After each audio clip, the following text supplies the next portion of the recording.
आणि पेटी म्हटल्यानंतर मला ती पेटी काही नवीन नाही आहे, कारण माझे काका श्रीकांतजी त्यांना मी लहानपणापासून पाहत आलेलो.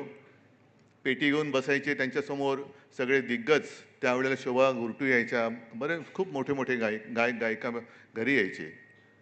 आणि विशेष म्हणजे त्यांनी ते मोहम्मद रफी यांच्याकडनं मराठी गाणं जे गाऊन घेतलं, ते मराठी गाणं मोहम्मद रफीना उच्चार नीट कळावे म्हणून त्यांनी उर्दूमध्ये लिहून दिलं होतं. काकांना उर्दू सुद्धा अप्रतिम लिहिता वाचता यायची.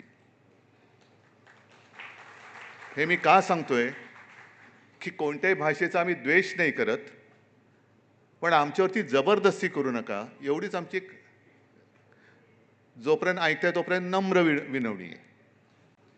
दीपकजी, तुम्ही म्हणालात बोलता बोलता की माझा राग आला तरी चालेल.